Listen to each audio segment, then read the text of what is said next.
Halo semua, kali ini kita mau bedah tuntas sesuatu yang penting banget di Indonesia, yaitu sistem jaminan produk halal. Nah, ini bukan cuma soal stiker di bungkus makanan loh ya, tapi ini adalah sebuah sistem raksasa yang dibuat untuk memastikan kita sebagai konsumen merasa tenang. Yuk kita lihat bareng-bareng. Nah, kalau dengar kata halal, apa sih yang langsung kepikiran? Pasti banyak yang mikir, oh ini soal makanan mana yang boleh dan nggak boleh dimakan kan? Ternyata, maknanya itu, wah jauh lebih luas dan lebih dalam dari sekedar itu. Oke, kita mulai dari akarnya dulu ya. Jadi konsep utamanya itu adalah halalan toyiban. Artinya apa? Halal dan baik.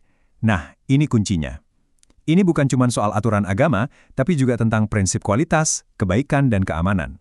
Dan prinsip inilah yang jadi ruhnya dari seluruh sistem jaminan produk halal di Indonesia. Makanya penting banget buat kita paham ya, kalau halal itu lebih dari sekedar label. Ini tuh standar yang lengkap banget, mencakup kualitas, keamanan, kebersihan, pokoknya semua proses dari awal sampai akhir, dari hulu ke hilir. Intinya, ini tuh janji yang ngasih kita rasa aman dan tenang sebagai konsumen. Jadi, cara kita melihatnya harus diubah nih. Ini bukan cuma soal, oh bahannya boleh nggak? Bukan. Tapi ini juga soal, prosesnya bersih dan aman nggak? Ini bukan cuma aturan agama, tapi juga jaminan kualitas. Dan pada akhirnya, ini bukan cuma sekedar label, tapi ini adalah bentuk perlindungan buat kita semua, para konsumen. Oke, terus gimana caranya Indonesia memastikan standar yang komprehensif ini berjalan? Nah, disinilah muncul sebuah solusi yang formal dan terstruktur. Namanya, Sistem Jaminan Produk Halal atau yang biasa kita singkat SJPH. Jadi SJPLH itu apa sih sebenarnya?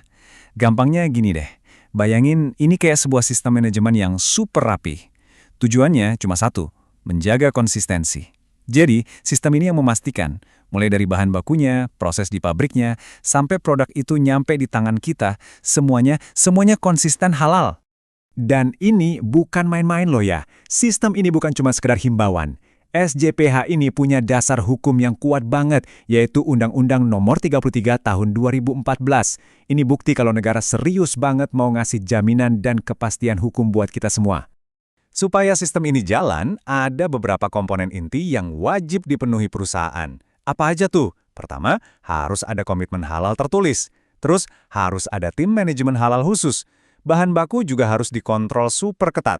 Proses produksinya juga harus dijamin bebas dari kontaminasi. Dan yang terakhir, harus ada audit internal rutin. Jadi intinya, ini bukan cuma urusan sekali jadi, tapi ini komitmen yang jalan terus-menerus. Oke, konsepnya udah dapat ya. Sekarang, pertanyaannya, gimana sih caranya sebuah produk itu bisa dapat sertifikat halal? Nah, yuk kita ikuti perjalanannya langkah demi langkah. Prosesnya ini ketat banget dan melibatkan beberapa lembaga penting nih. Jadi pertama, pengusaha harus mendaftar dulu ke BPJPH. Kedua, nanti ada yang namanya LPH, Lembaga Pemeriksa Halal, yang bakal datang langsung ke lapangan buat audit semuanya. Nah, yang ketiga, hasil audit tadi dibawa ke Majelis Ulama Indonesia atau MUI untuk menentukan status halalnya lewat sidang fatwa. Kalau semua udah beres, baru deh BPJPH nerbitin sertifikat resminya. Nah, sekarang coba kita lihat gambaran besarnya. Sistem yang seketat ini tuh ternyata punya efek domino loh. Dampaknya itu berantai dan terasa kemana-mana di masyarakat kita.